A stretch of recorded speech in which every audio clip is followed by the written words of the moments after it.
Dr. William Wallace holds a master's degree in exercise and nutrition science and a Ph.D. in health and human performance with a focus in nutritional sciences. His doctoral work focused on the use of cognitive enhancement agents in college students. He's published peer-reviewed literature and conducted research in fields of exercise and nutrition science. William has taught nutrition at the university level, focusing his teaching on supplemental nutrition. Additionally, he has extensive experience in the nutraceutical field and has conducted work in every stage of research and development, including clinical research, product development, quality, and compliance. Currently, he oversees product development and quality assurance for several Midwestern nutraceutical companies, serving as their chief scientific officer. Today, we're going to pick Dr. William Wallace's brain on what his favorite supplements are and why. All right, Will, I've been so excited for this podcast. I know we were trying to tape it before I delivered Julian, and I thank you so much for being willing to reschedule because he came a little earlier than we anticipated. And I can't tell you how thankful I am to have found you on Instagram. For those of you guys that don't know Dr. William Wallace, which I'll just call you Will, but he synthesizes down nutrition information on Instagram in such a succinct way. And I just love everything that you're putting out. So I'm excited to have this convo, and I'm just stoked that you're here. I'm excited to be here, and I really appreciate you asking me to take the time to do this. It's actually a reprieve for me to have a conversation like this in the middle of what would normally be a work day where my head's buried into my computer. So, well, let's get into that. Like, what is your background? You put up these amazing slides on Instagram, but I haven't really gotten to know you personally, what you do every day, what got you excited to be in this world, and your background. Can you share a little bit about that? Sure. So that's a little bit loaded. Let's see, where do I start? So my background, I guess for people that don't know, most of the work that I conduct myself in is actually centered in the nutraceutical and food industry. So a lot of my work is in industry, and I still keep ties in academia, and I facilitate a lot of relationships between industry, industry and academia. And I like to keep one foot in the research world at all times. But obviously, I came from academia. It's an interesting field because the way I typically describe it to people is like there's no usually, especially in the R&D side of things, there's no direct path that one takes to find themselves in the position that I'm in now. You kind of stumble into it through taking a different road and then kind of going off course a little bit. So, when I was getting my master's degree, my undergraduate background really doesn't matter a whole lot because I had graduated with a degree that at the time, I had only chosen because it was going to allow me to graduate somewhat on time, and I even had to graduate a little bit late because I spent most of my younger years, partying and fooling around a little bit. So, it was after I had graduated, I had realized, I need to get serious about my life here. And I knew that I was interested in the exercise sciences. I had always played with supplementation, but it was never something I considered as a career. So I spent some time acquiring superlatives to go get my master's for something that I thought that I cared about, which at the time was the exercise sciences. I ended up going to the University of Tampa and getting a master's degree in exercise and nutrition science. And, shortly thereafter, after, trying a lot of different things, I was like, I'm going to make the most of this opportunity. I was interning in the athletic training department in the, strength and conditioning department. And then also, eventually I was allowed to intern in the lab, which everybody who went to that degree wanted to intern in the lab, but there were so many spots. And they never really took you serious when you said, yeah, I want to involve myself in the lab work here. But I believe that my second semester there was my master's thesis.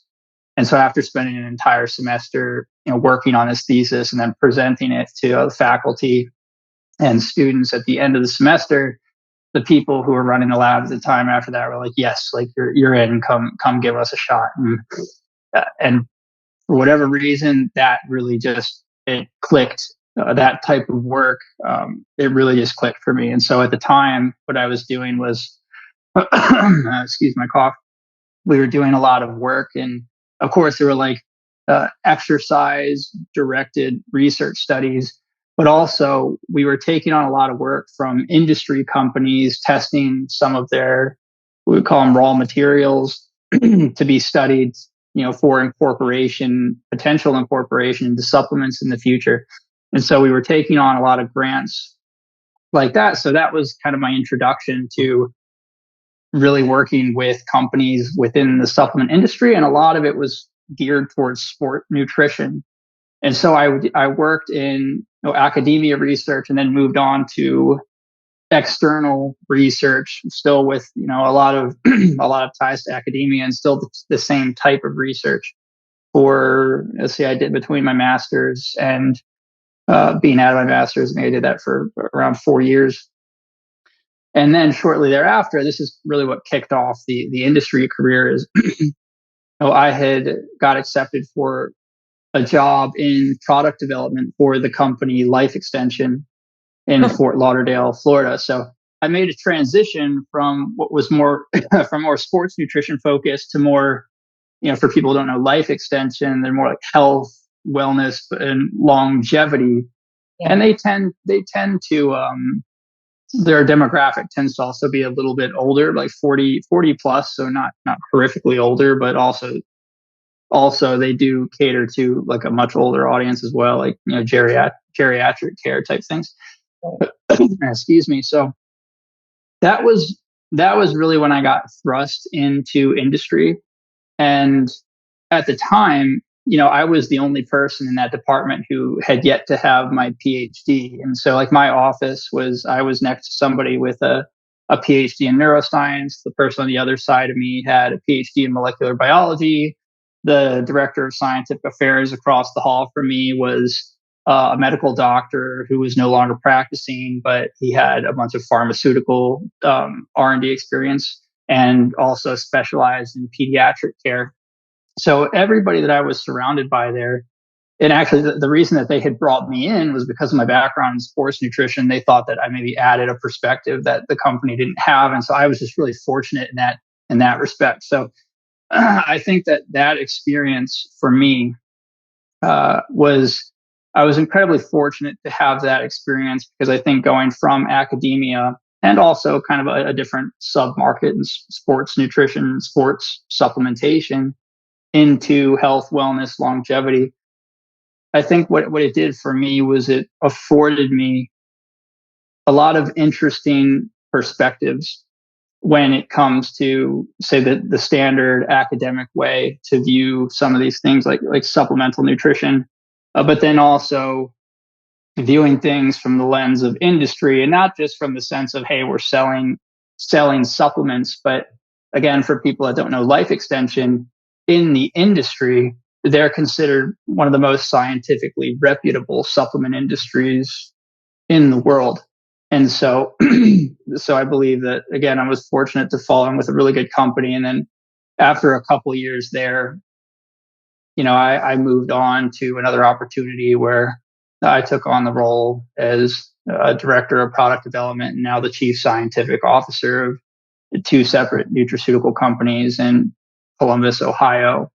And here I oversee R&D, but I also oversee quality and regulatory compliance of a manufacturing facility. It's reasonably rare for a supplement company to do their own manufacturing. Not unheard of, but rare.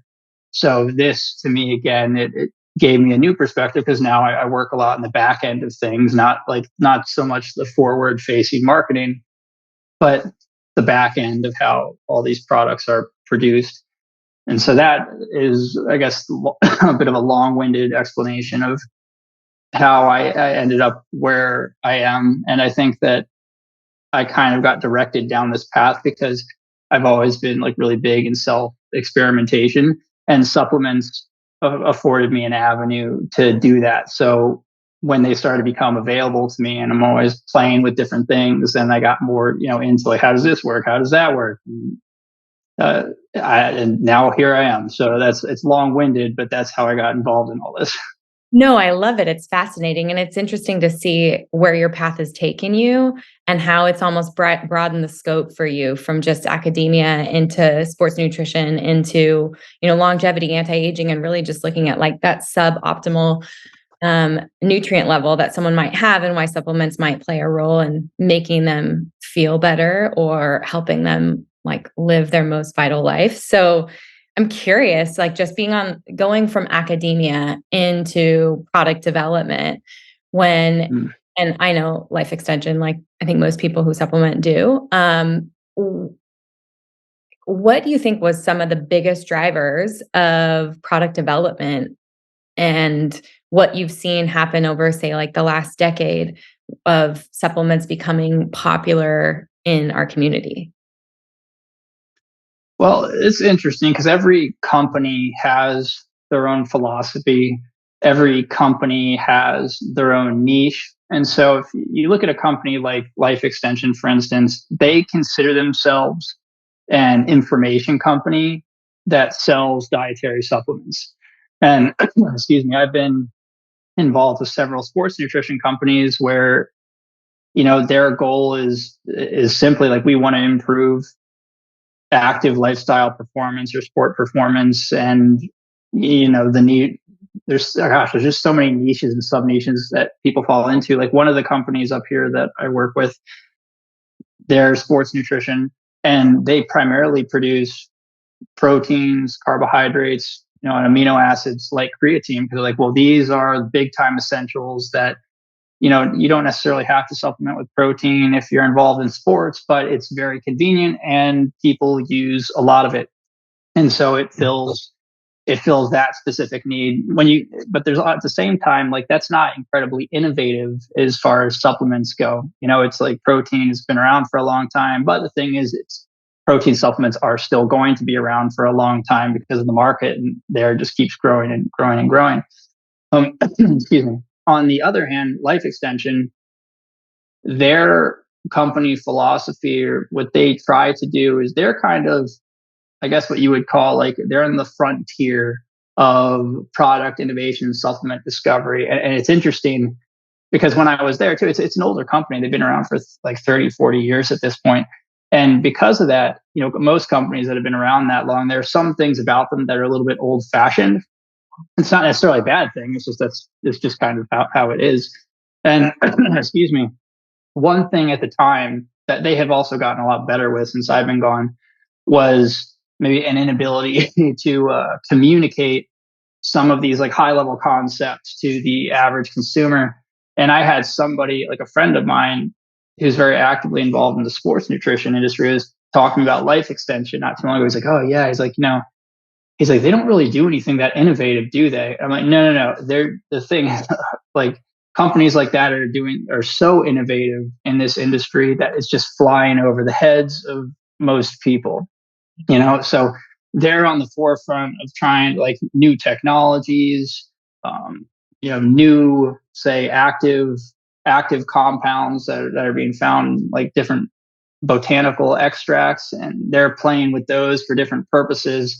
And the biggest limitation or hurdle to a company like that is actually trying to take these high level, more advanced concepts and bring them down to communicate those to the average consumer. So really, I guess so really, like the supplement industry itself is growing so large that like where things are going, it really depends on a company's philosophy. I mean, but there are I would say general directions that things are headed. Like more personalized nutrition as like a more general direction of things. But company to company, things are so very different, I'll say.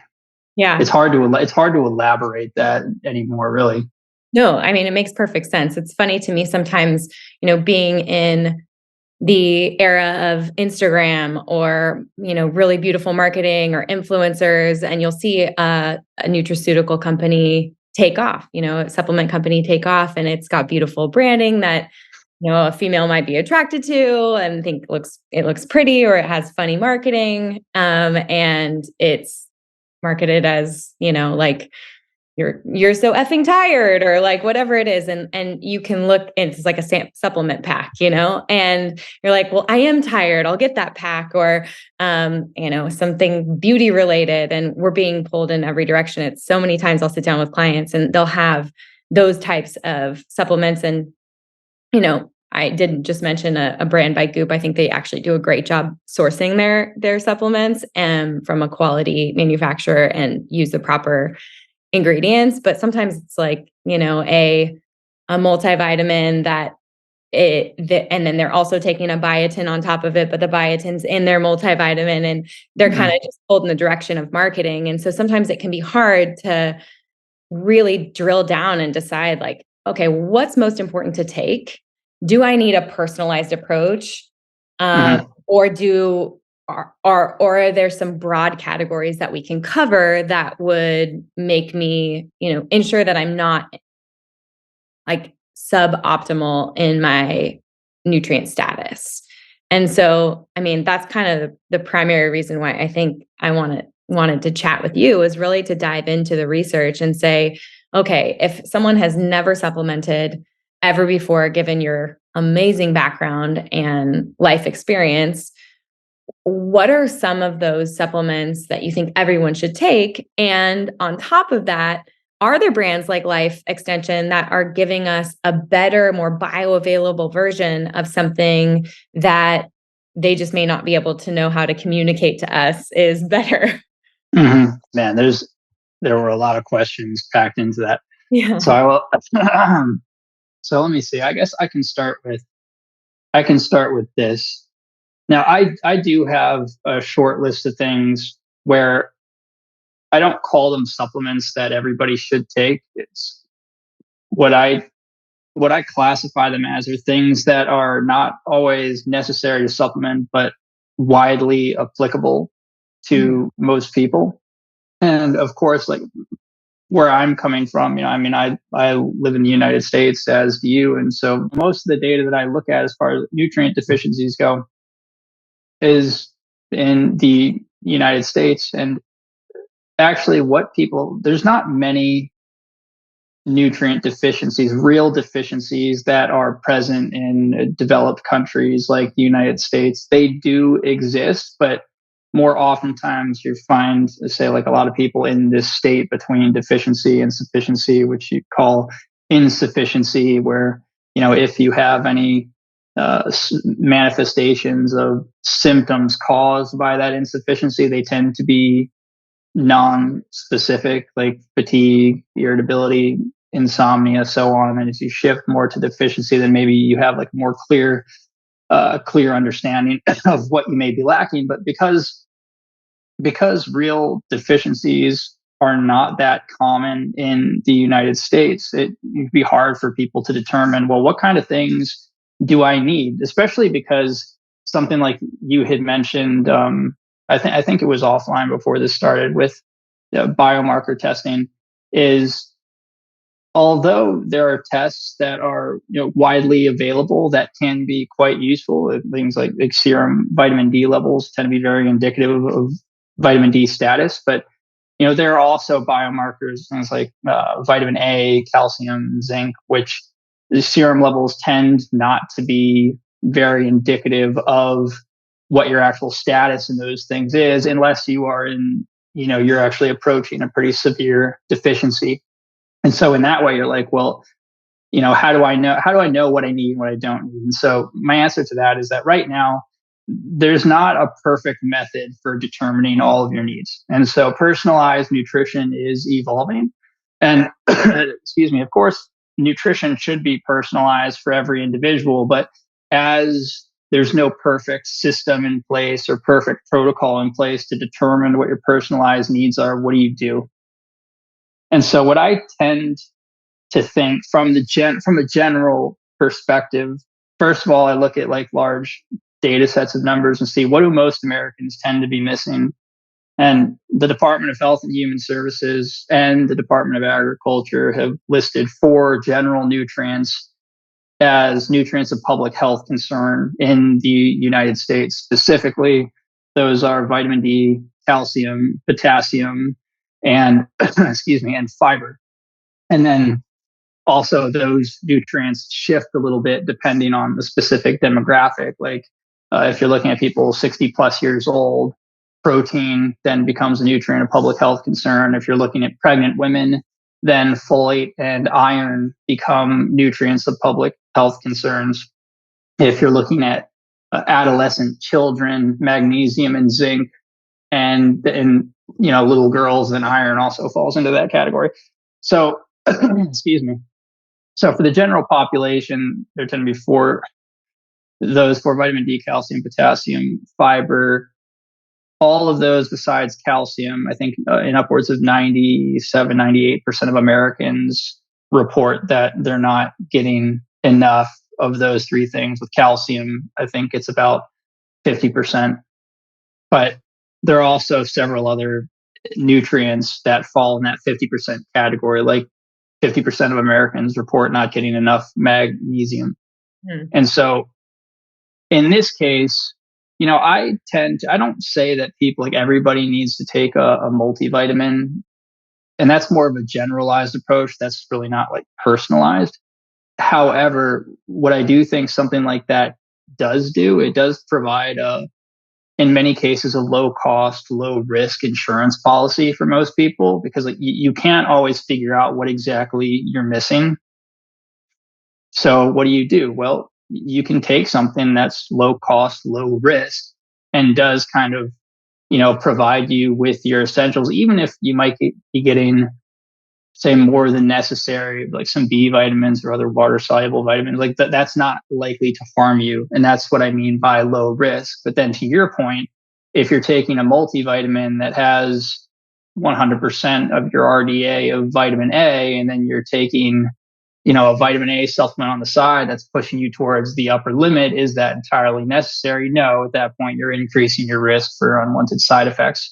So I don't think that everybody needs a multivitamin. However, it can be a very reasonable and practical strategy for most people. When it comes down to, say, my short list of things that I think are not always necessary for people to take, but can be widely applicable, that would be for me fiber, omega-3s, magnesium, vitamin D, and choline. So 5 things. And choline also is like 98% of Americans, Canadians, and Europeans report not getting enough. And because it's not technically considered an essential nutrient, it's usually not given as much attention as some of those other nutrients that people aren't reporting enough of. But it's such an important one from a developmental standpoint, but also one that confers such lifelong benefit that it's often overlooked, but highly important. And so that's why I classify that one as one that most people might want to consider taking if they're finding a hard time getting enough through their diet. Choline definitely came up for me when I was writing my Fab4 pregnancy course and learning about its critical importance for getting those omega-3s, the brain, and in the development of a fetus. So can you walk us through some of your hit list and what you look for in that specific nutrient and why it's important? And we can start with choline because I know it's so important for babies in utero and for the rest of your life. So You say my hit list as far as, say, choline, maybe what I might be looking magnesium, omega-3s. Like what do they do? Why are they critically important? And yeah, what do you look for in that supplement? Yeah, so it's interesting. I mean, a lot of times when I'm talking to people about, say, different nutrients, especially these like essential nutrients, because that tends to be what I talk the most about. And so people ask a lot, well, like what are the most important ones? What are this? And like, I'll say, well, the most important ones are the ones that you're not getting enough of. And because the data tends to suggest that most people are not getting enough of those I tend to rate of a bit higher importance on population wide level. That doesn't mean so get less vitamin E in your diet, get less vitamin A in your diet. Excuse me. Every single one of these essential nutrients, well, first of all, when we're considering vitamins and minerals, and choline is what we call a vitamin-like compound. It's not officially classified as a vitamin because it doesn't fulfill some of those requirements. But I mean, there are 5 basic requirements of something like a vitamin, and that's that it's found in, what we call minute, small amounts in food. It's separate from standard macronutrient molecules. It's needed for growth, maintenance, and repair processes. The body does not make it in concentrations high enough to support growth, maintenance, and repair processes. And the absence of those things will manifest in different disease states, at times very predictable disease states. So I classify those ones as important because the data suggests that people just aren't getting enough, but all of these different nutrients play a role in early development as far back as in utero development. And they play a role in as growth, repair, and maintenance is one of the fundamental, principal functions of all these things. So, growth when you're small to repair and maintenance when you're old. And then, excuse me, something that might be a little bit different in there though is fiber, because technically fiber is not an essential nutrient, with the primary reason being that there's no deficiency syndrome that's tied to the absence of it in the diet. However, we can't conflate non-essential with non-important or non-beneficial, because also you have polyphenols and other bioactives from fruits and vegetables are actually considered non-essential and non-nutrient compounds, but they clearly confer benefits, at certain doses. So, excuse me, fiber there is interesting because it's non-essential, but the Department of Health and Human Services, which I don't always agree with every guideline that they put out, but with this one specifically, the fiber seems to confer so much of a benefit in terms of anti-cancer effects, but also glycemic responses and blood lipid levels, that it's been given an adequate intake. And so there's 4 different dietary reference intakes. We know the RDA, recommended daily allowance. There's the estimated average requirement, the tolerable upper limit. Everybody knows that one, the upper limit, and then adequate intake. And things that are designated with an adequate intake tend to be items that do not have large amounts of evidence that suggest that they are essentially necessary in the diet, but still there's enough evidence to suggest that they're beneficial. And so fiber falls into that category. It has an adequate intake that's recommended. Choline is another one of those. It has an adequate intake that's recommended, which that one I kind of argue with, because I do think there should be an RDA, but there's not enough evidence to really suggest what the RDA is when it comes to pregnant women. I mean, women, their choline adequate intake, that that is, I think, 425 milligrams if not pregnant. If pregnant, it goes up to 450 milligrams. And if breastfeeding, then it jumps up to 550 milligrams, which is what the adequate intake is set at for men. But I've seen data suggesting that doubling that number when pregnant, so 450 to 900 milligrams, confers extra benefits. So you're like, okay, should we bump up this adequate intake? Does it make sense for us to start to work towards a recommended daily allowance so that it becomes more of a serious matter, recommending enough choline to people? And so that's just kind of a function of where we're at. This essential, conditionally essential nutrient research is, what are we at in 2023? It's barely over 100 years old in the world of research. That's pretty young. So standards and recommendations right now are not perfect. And because of that, the best we can do is look at least in our particular culture or your particular culture, wherever somebody's listening from, what tend to be nutrients that people are falling short on. And then if you're able to figure those out through standard biomarker testing, then start there. Right. So for you personally, when you look at getting enough fiber in your diet, choline in your diet, magnesium in your diet? What are some of the things that you're eating, and how are you supplementing to get those in? So when it comes to how I structure my diet, I follow these principles, and these are principles I recommend to everybody else because I think that the principles are helpful enough that give people something to shoot for, but they're also general enough that allow people to tailor it, you know, for themselves specifically. Excuse me. And so what I'll tell most people is that a healthy diet, and we'll throw that up in quotes, has four general characteristics. And that's one, it stays within energy intake boundaries. And so we often hear a lot about not eating too much, but just as important is not eating too little. And so we have to know what the boundaries are for our own personal physiology and metabolism. Two is a healthy diet. It consists of ample amounts of all essential nutrients. That includes macronutrients like proteins, fats, carbohydrates, and micronutrients like vitamins and minerals. Excuse me. The third characteristic of a healthy diet would be that it promotes well-being, which in a sense can be subjective. Some people don't think that that's a really important measure, but I do. A subjective internal state that we designate as being positive or negative. Um, I think that many people would agree that that's really important to feel positive about what you're doing day to day.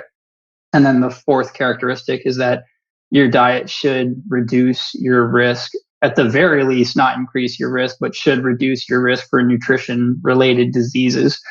And so, based on those four characteristics, what we can say a healthy diet, then what we can move forward is, like I say, the three key principles based on those characteristics are, well, the first two characteristics are two of the first three principles, and that's one, stays within energy intake boundaries. Two, consists of ample amounts of all essential nutrients, macro and micro.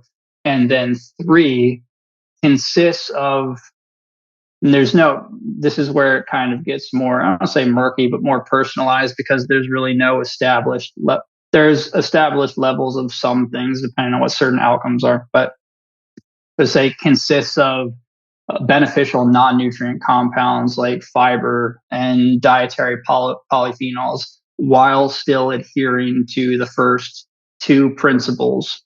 And I think that that's broad enough that it allows people to find different ways to meet those three principles. And so what I have found through, however many years I've been digging through the literature in these subjects at this point, is that it is more important to focus on those three things and not so important on how exactly you're getting there. It doesn't seem to be as important as just making sure that you're doing some of that. Excuse me. And so when it comes to, like, what do I do personally? Well, I follow those three things. I include different sources of fiber in my diets, different fruits, different vegetables. I do different whole grains. I'm not on the bandwagon of thinking that bread, carbohydrates, or sugar are inherently evil. I also supplement with fiber. This might be going over the top. Again, like, this isn't something I would recommend for everybody to do. And I'm not even so sure that I necessarily have to do this, but because some of these things are, like, I can afford these things and they're also more available to me because of my line of work, I supplement with 2 to 3 different kinds of fiber periodically throughout the year. So I might go for a month of taking a concoction of a psyllium husk and glucomannan fiber, which are both long chain polysaccharides, and also a shorter chain polysaccharide in the form of, like, not a xylo oligosaccharide or something, more as like self experimentation. But if I am supplementing with fiber, I'll make sure that I'm supplementing with different kinds of fibers as opposed to the same one over and over again. Although that in itself can provide benefit to people who need it if they're not getting enough fiber, or if they have something like diabetes. Excuse me. And then when it comes to supplementation, again, for me personally, to me, it's not even obvious that I need some of the supplements that I use. And so over time, I've actually titrated down a lot of what I do day to day. But I do have supplements that I do take every day and other ones that I set aside for more situational use. Like I use magnesium every night before bed. How can I be so sure that I need diet? How can I be so sure that I need supplemental magnesium? And the answer is that I'm not, because there's really no good biomarker testing that shows you, what exactly your magnesium status is.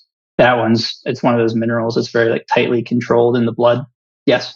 What would be some symptoms that someone might have if they, since there isn't a great test for magnesium, that would be kind of like a clue for them that they might need to take magnesium? And when you take magnesium at night, there are so many different types of magnesium that are appropriate for different ailments. Do you take a combination, or do you have one that you prefer for bioavailability purposes? So to answer the first question, it's an interesting answer because, again, a true magnesium deficiency is actually quite rare. And so if somebody is not getting enough magnesium, and if they were to be experiencing symptoms of not getting enough magnesium, those symptoms would most likely be non-specific. So things like mild anxiety, insomnia, irritability, something that might seem like 1,000 different things could cause any of those, so it would be very difficult to pinpoint magnesium insufficiency as the cause of that. And so, but again, that would be one of the reasons that I take it, because one, I can afford it, and two, it acts as a bit of a security blanket for me. So I'm positive that I'm getting enough now, whether I haven't been getting enough without it to begin with. When it comes, excuse me, to the type of magnesium, it's actually an answer that not many people realize, and they don't think it's not the sexiest answer in the world. But when you actually look at the literature, this includes like all animal and human data, that the form of magnesium you take, it is not so obvious that it's important what form you're using. It seems that most forms of magnesium are good forms for maintaining magnesium sufficiency. Now, it's not so obvious that all forms would be best for, say, bringing somebody, excuse me, out of a deficiency, for instance. But, excuse me, even forms that have very low bioavailability, like magnesium oxide, is one of the lowest in terms of bioavailability. And I used to chalk it up as being useless, but if you actually look at all the data in magnesium oxide, and also look at the material itself, actually magnesium oxide, when compared to all other magnesium materials, I'm just talking about supplemental forms right now, it has one of the highest yields of elemental magnesium compared to all other forms. So magnesium oxide is about 30% elemental magnesium by weight. And then you have some of the more bioavailable forms like acetyltaurate, taurate, threonate, which are anywhere from 8 to 10% elemental magnesium by weight. So even if I'm absorbing a smaller percentage of magnesium oxide, I still may be getting in just as much magnesium. Excuse me. The biggest issue there is that magnesium oxide can cause gastrointestinal distress with what you were not absorbing in some people. And so the best form of magnesium to take from a supplemental perspective would be one that you can tolerate and one that you can afford.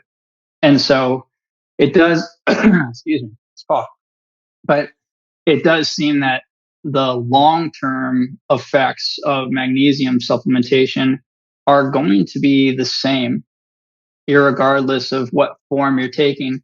Now, I will add to that tissue distribution is dependent on type.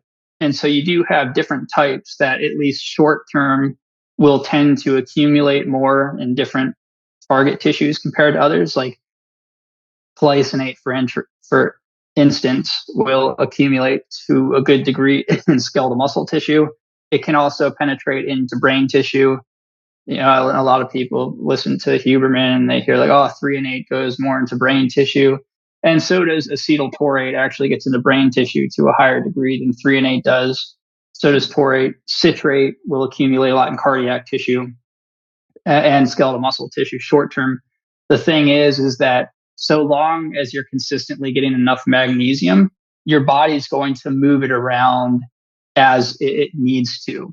And so I do think that maybe there are short term better uses for some forms. Like if you need to get more of an anxiolytic effect, so an anti-anxiety effect, then something like 3-8 or acetyltaurate, maybe that's better for actually calming you down short term.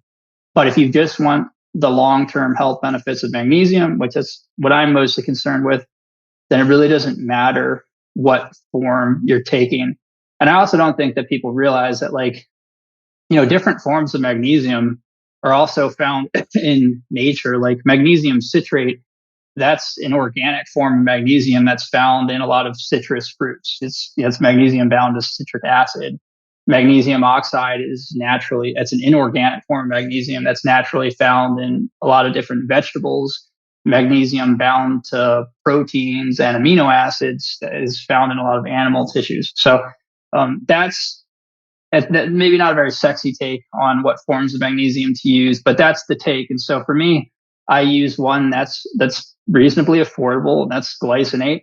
And it does well for me. Actually, I mean, I see no real long term benefit to something like glycinate over something like citrate, but the citrate I was using wasn't available anymore, so I just switched to glycinate. And that seems to fill the needs for me. I mean, this is why I love following you online, and this is why I'm loving this conversation, because I think people get caught up in little nuances of things, and they're trying to build a hierarchy around supplements when you're sometimes like, it really doesn't matter as long as you're taking it, because our body is able to deal with it. And I love those natural sources as well. So when you think about a day in the life of you when it comes to food and thinking about the nutrient sources you're getting, what are some of your like hero foods that you're eating that fall in those three categories that you talked about? So now this also might not be as I do as I say, not always as I do. Because sometimes the way I eat it's not always the way I would recommend other people eat. And for me, because like I'm quite busy day to day, there's usually a lot that's demanded of me day in and day out because of my work.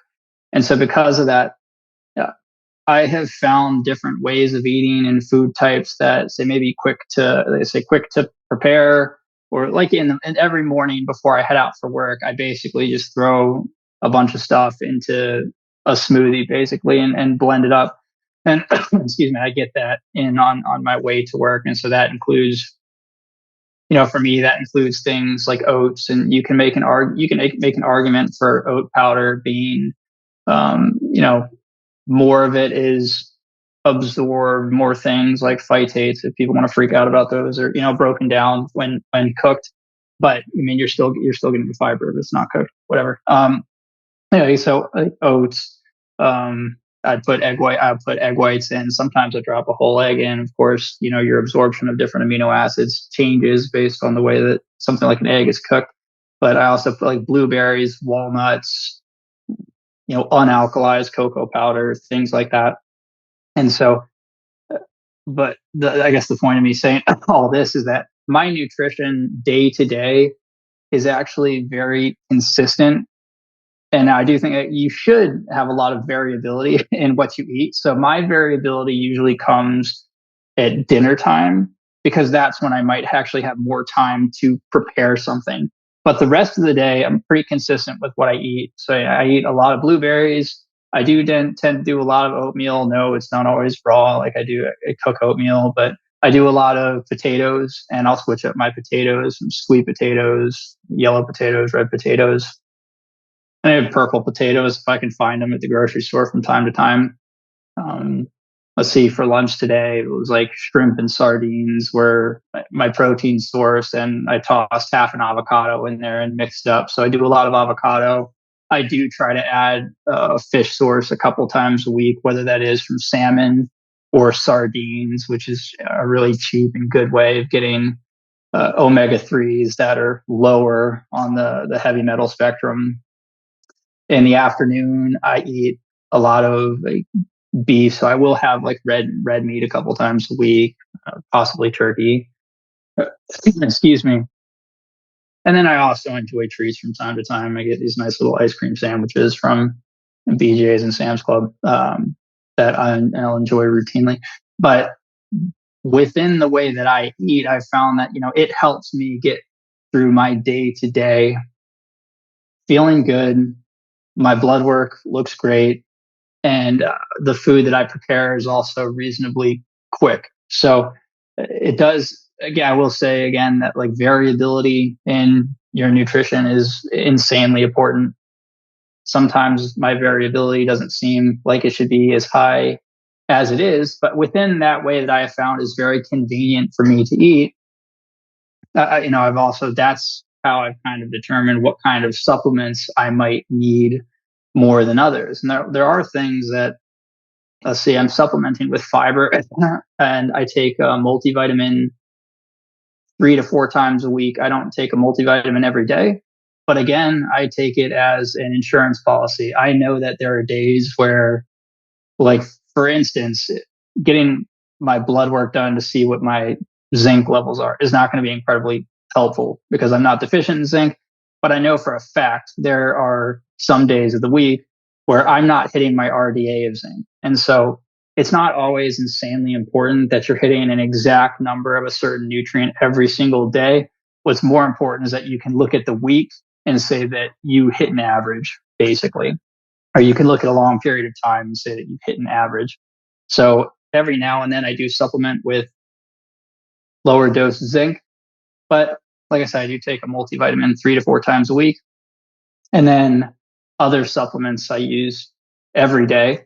Excuse me, I do supplement choline because in what I eat, a lot of the meats that I eat during the day or my protein sources tend to be very lean in the early parts of the day because more fatty sources, you tend to need actual time to cook and prepare.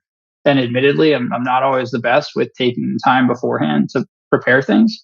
So I know that I'm not getting in enough choline per day if I don't supplement. So I do supplement with a sunflower lecithin to, get my adequate intake of choline. And then, excuse me, some of my other supplements are not actually essential nutrients, but more things that are, I would say, more additive for me. And that would be like I take low dose supplemental lithium in the microgram range. And I also take dietary carotenoids like lutein and zeaxanthin every day. And so those are my staples, really, is choline, lithium, lutein, and I always have a multivitamin on hand, even if I don't use it every day. But outside of that, in my diet, yeah, I do eat a lot of fruits. I do eat a lot of vegetables. I vary my protein sources. It varies between eggs and turkey and chicken and beef. So that's how I structure all of my stuff. And like I said, with the supplements, the stuff that I take is more additive, and it's available to me. That's not something that I would recommend somebody supplement with unless it was practical for them and affordable. But the things that I do take, I do think they can be widely applied to a lot of people.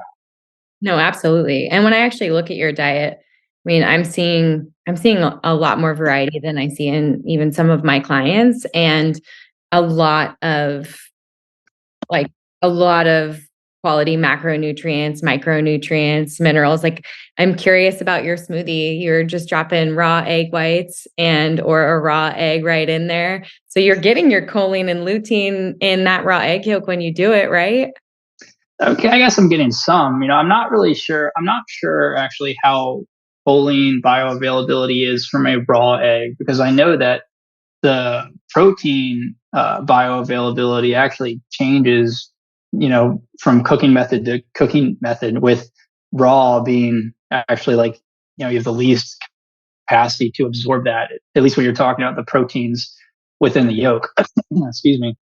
And so, I've never had a problem doing it. Some people get grossed out by that. Some people think, oh no, like, salmonella. I'm like, whatever. I've never had a problem. So maybe the day that or the string of days that like I'm hugging a toilet over it because I got sick, then I'll care more. But for me, it's at least for preparing something in the morning and getting out the door. But I'm really not sure how choline bioavailability from an egg changes depending on its cooking method. So now it's something that I have to look into. Yeah, I just gave you some homework. When it comes to meal times and hunger cues and blood sugar balance, are you considering those things when you're feeding yourself? So for me, not really, to be honest. And I'll say that I don't recommend my way of eating for everybody. I do think that because I've been so health conscious for a long time, there was even a string of time when I was, before I even went to get my master's, where I would have been clinically diagnosed with something like orthorexia. So I have been so health focused for so long, and even to the point of being detrimental to my health, that all of these experiences and now like all of this information and knowledge I've accumulated in this area to this point, I am so in tune with like hunger cues and how I'm feeling day to day. If there's the slightest variation in my mood, even, or like the way that I'm thinking day to day, like I pick it up, identify it as something that like, okay, I need to pay attention to that. So for me, when it comes to eating, I do the whole intuitive eating approach. Of course, like I'm mindful about what I eat day to day. I do keep most of my eating to meal times. And when I structure a meal, I'm just paying attention, really. I don't measure or weigh anything. I can pretty much pinpoint how much protein, at least within a range. So I'm mindful about, say, the amount of carbohydrates I have on my plate, how much protein I have on my plate. And then, if I have an additional dietary fat, like olive oil or something, like I'm just mindful about how much I apply, but I don't actually measure anything or track my calories. And in one sense, again, like I can do that because I think of how much I know about these things. But in another sense, I'm fortunate where like I'm not dealing with anything like type 1 or type 2 diabetes, where I do have to be maybe more calculated or more structured in how I go about this. I exercise often. I strength train 3 to 4 times a week, and I do something to improve or maintain my cardiorespiratory fitness 2 to 3 times a week. So I'm quite active, even though most of the day, in the office, I am sitting down. But like my body weight I've held that pretty constant over the years. It doesn't really go up or down. It's like I'm always striving to get stronger in my strength training, keep my like my lung capacity as high as I can get it. So I'm fortunate in that respect that right now I do, outside of this ridiculous cough you keep hearing, I do have some degree of health to me where I'm capable of doing those things. And because of that, I guess I'm capable of being more physically active, and I'm also knowledgeable as it comes to dietary practices. And so I'm able to be a little bit more free flowing the way I go through life about these things. But also, that's why I kind of got myself to a point where I could be a little bit more, I don't want to say loose, but I appreciate the fact that I don't have to spend so much time stressing and focusing on these things day to day, because at a time in my life when my subjective well-being, excuse me, was in the floor. And so that's really the way that I go about, say, trying to educate or give advice to people on these kinds of things, is that the advice I give or the information I give, it comes from the perspective of a person who does not want people to overemphasize the unnecessary, because those things can ultimately, reduce your greater well-being, and that's not the point. That's not the point of what we're trying to achieve. So no, I'm not incredibly strict with what I do, but my food choices day to day they're pretty on point. And like I do have some snacks here and there. Like I am a sucker for sour candy. I don't keep it in the house, but from time to time I will munch on some sour candy, and that's like not one of my virtues, but I can't help it. I'm sure there are things wrong. Someone would find something wrong with dehydrated golden berries, but that's always a fun alternative for my sour candy kids. If you haven't had one of those, you should try some of those. I've tried some dehydrated fruits where I think my brother was trying to get me, and nobody else in my family is like, I would say, like as like health focused about some things as I am, but they've tried to get me on certain like dehydrated fruits. And I'm like, man, Sour Patch Kids are just better. I'm Just, sorry. just give me the Sour Patch Kids. Yeah. You know what? What is so awesome is that, I'm seeing throughout your day, you really are tuning into yourself and you have a flow, but you are plating up a mix of macronutrients, a high fiber diet. You're getting, you're hitting protein points, like you're being physically active. You're able to kind of have that flow state and that ease around food. And I would say, what you're demonstrating is actually that consistency over stressing about being perfect or variety is way more important for someone's well-being, which ultimately makes you feel and be healthier in the long run. You're just like walking example of that. And I think if someone were to follow you online and they're learning all of the things that you're sharing, they might, in the beginning of their health journey, start to overanalyze. And I think we're both on the same page back in the day of, oh my gosh, I need to know everything, or I have to do it exactly right, or what's out there. But in the reality, it's in that flow state where you're kind of tuning in and saying like, what does make me feel the most balanced or nourished, or what are some things that I can do daily just to show up for myself. And you're doing that even in a very fast way through your blender, or whatever it is that you're putting together for lunch, if it's a can of sardines or whatever. So speaking of just a few more questions. Speaking of like your fish intake and your omega-3 intake, you did mention that you supplement with an omega-3. Is there a point in which someone doesn't need to supplement with an omega-3, or you would recommend no, it's a pretty solid insurance policy as well? And what would be the reasons for why you would encourage someone to get fish in their diet and supplement with omega-3? Mm-hmm. Well, let's see. The recommendation for fish intake is somewhere. I don't even think it's as high as 3 servings a week. I think it's two servings a week of fish, and the type of fish isn't even entirely specified in the 2020-2025 dietary guidelines set for Americans. When it comes to how much omega-3 should be taken in, again, it's not universally agreed upon how much somebody should be taking.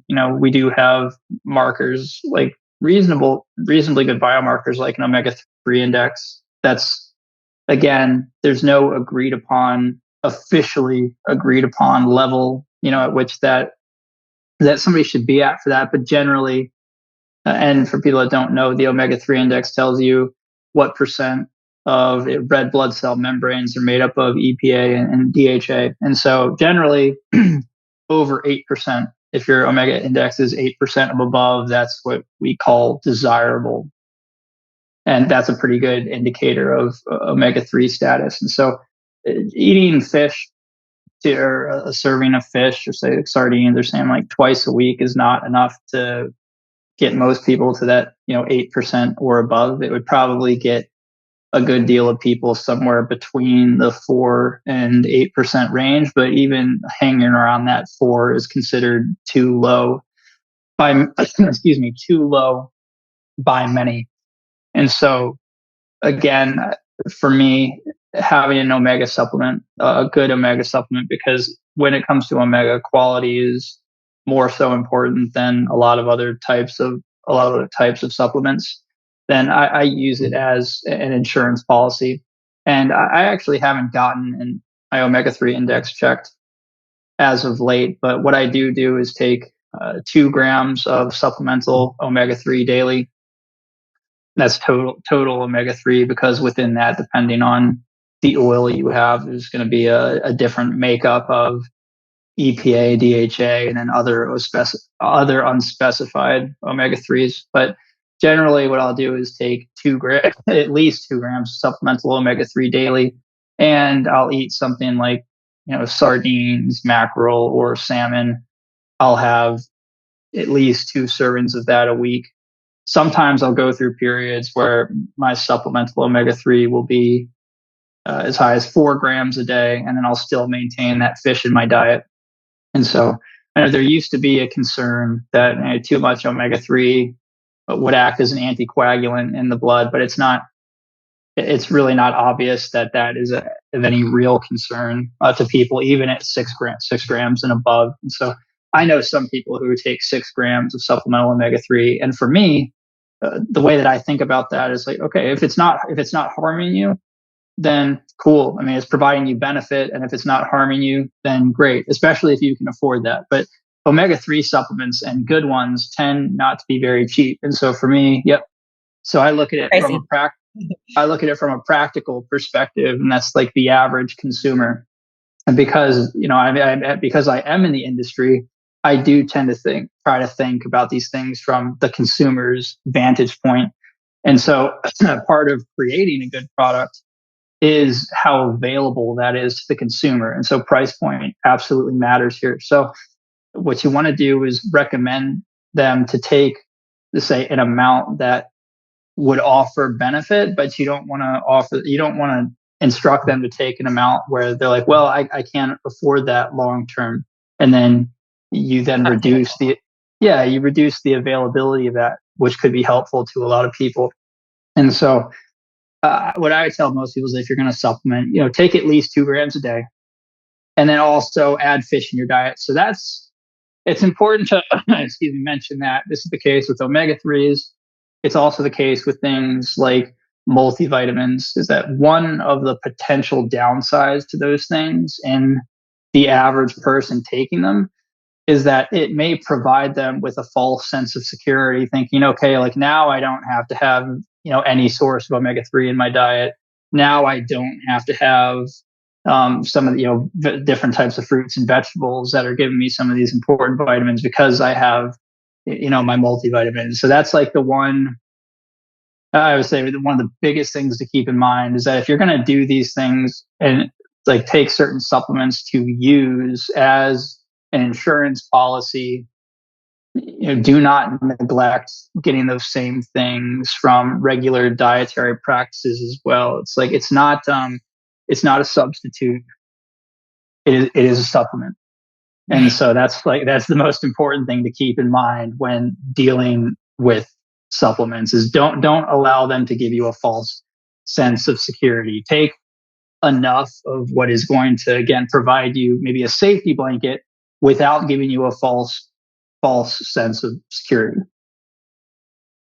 It's great. You're so practical, and I think really approachable in this regard. And I appreciate that so much, especially for the audience and for myself. Looking at omega-3 source for your supplementation, do you have a preferred source? So source, at least when it comes to supplements, there are a couple different big suppliers on the market. Like let's see, the Alaska or Nordic Naturals, they tend to, they source a lot of their fish off the coast of Norway. And I think they do a lot of pollock, maybe some anchovy. You have other companies, other suppliers, like Golden Omega is a big supplier. They supply people like Life Extension, for instance. They get their omegas off let's see, off the coast of Chile, and that's mostly sardines. But sardines are, not only is it a great source of omega, it provides a really good composition of different omega 3s, and it's also a sustainable source. So, what I do like to look for are companies that are using suppliers that are using sustainable sources. And so, in that regard, actually, algal or algae sources of omega 3 are becoming more and more popular because it seems to be more sustainable than a lot of different fishing practices. Again, one of the, let's say, issues that you can run into there is that it can be cost prohibitive because it's more expensive to yield the same amount of omega from something like an algae compared to marine sources. So anchovy is a good source of omega, at least from like a supplemental perspective. It also seems to be one of the more, excuse me, one of the more, like say, you call it eco-friendly but sustainable sources. Pollock is also a good one, and I hope I'm correct on this. I believe that's Nordic Naturals gets a lot of theirs from Pollock off the coast of Norway. So if you're aware of like some of like the big omega suppliers, like Wiley's is an omega supplier. I think they own the brand Alaska Omega. Wiley's is a good supplier of omega 3s. Golden Omega is a good supplier of omega 3s. So people can, it's really not that hard to do your people's homework on this. If they want to know, hey, what supplier is this supplement company using? Usually a quick Google search can tell you that. If not, you can reach out to a supplement company, and if they're a quality company, they should have no problem telling you where they're sourcing their materials. So if you can find these suppliers like Golden Omega, like Wiley's, who engage in like ethical fishing practices, who put a lot of work and money into quality, and then you can see which brands are using those generally. But then also, things change from brand to brand because shipping and warehousing and practices, those change from brand to brand. But it does start with being able to identify who's supplying the materials, and then you can investigate the brand and see how are they handling those materials once they have them. All right. Well, then I'm just going to ask the question, where are you sourcing your omega 3s? Well, I've sourced omega 3s from Golden Omega mostly in the past. The companies that I'm working for and with right now, we don't produce any omegas, but excuse me, we had bought material from Golden Omega in the past with the intention of producing our own omegas. But the gel cap business is an entirely different ball game. So I've had this Golden Omega oil just in our warehouse that at this point we have to get rid of because we're like, well, it's coming up on expiration and we're not going to use it. So it was a waste. But I do, when I purchase omega 3s for myself, I usually go with the Life Extension brand, and they source from Golden Omega. And the reason that I like those is because when when you're manufacturing something like a fish oil, like I said, quality here is of particular importance because of the way that these things are passed through a machine, and you have to be very particular about the time they're spent being exposed to different heats and stuff over the course of manufacturing. So, I like the Life Extension one and other companies do this as well. But if I'm going to buy an omega, these are the things that I find of the utmost importance. One, it's produced in a dark soft gel because the dark soft gel protects it from UV radiation, which can degrade the oil. Excuse me. Most oils from really good suppliers are treated with antioxidants already, like alpha or gamma tocopherol, which are different forms of vitamin E. Those are used to actually protect the oil from oxidation. And so a lot of times when manufacturing them the right way, you will not have to treat them with additional antioxidants.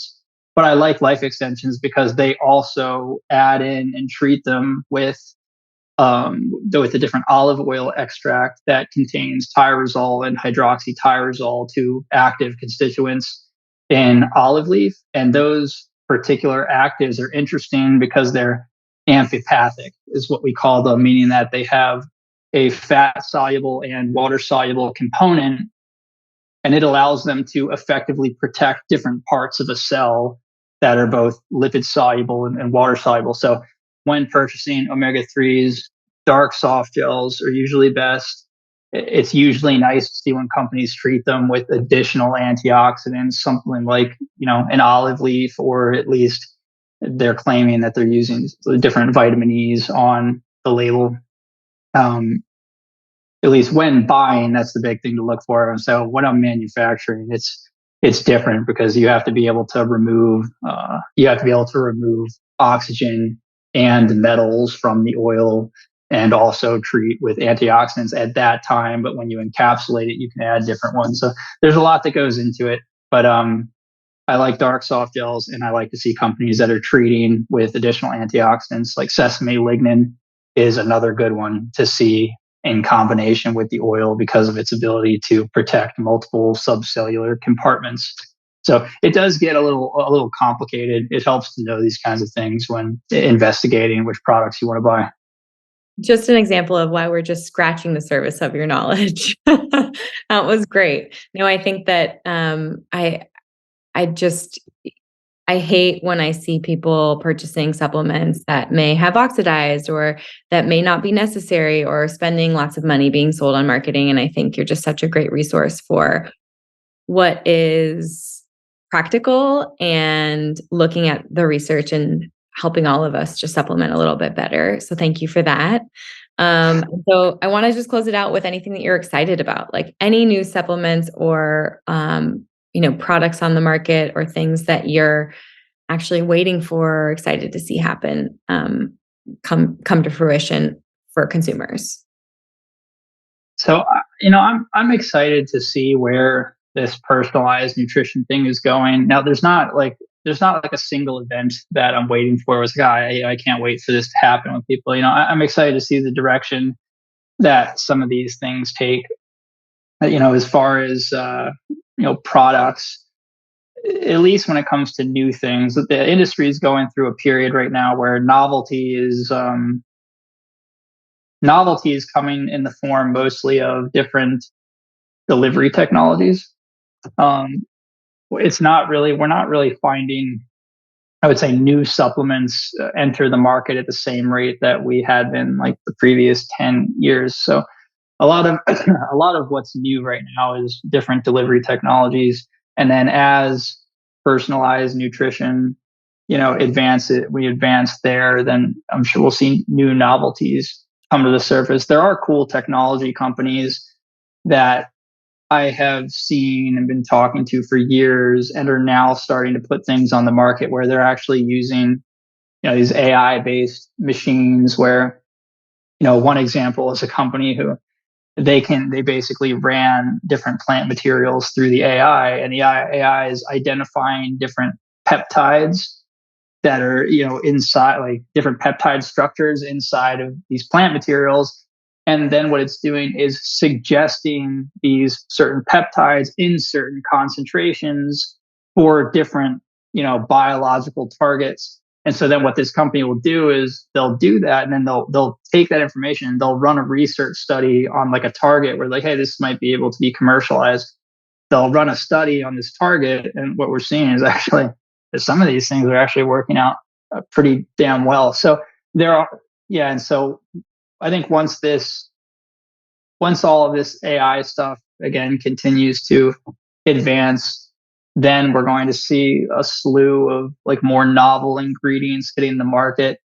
Because as of late, that hasn't been the case. But I think that as these technologies keep moving forward, then it's going to open the floodgates. And of course, that's going to open the floodgates for wild hyperbolic marketing, as well as consumer confusion.